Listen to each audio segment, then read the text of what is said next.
گفتی نماز مفهوم گفتی روزه به گرفته،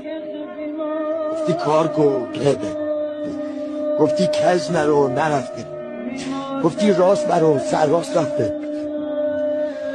جانه دارم بره اینم شد رفت بده فقط یک بار شد ببین یا ایو علمو سمن آخه تو چه دردته؟ بچه ها سیرن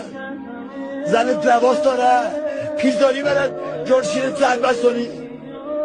آخه قربانه و رحمان و رحیمت پس بود گرم و گریمت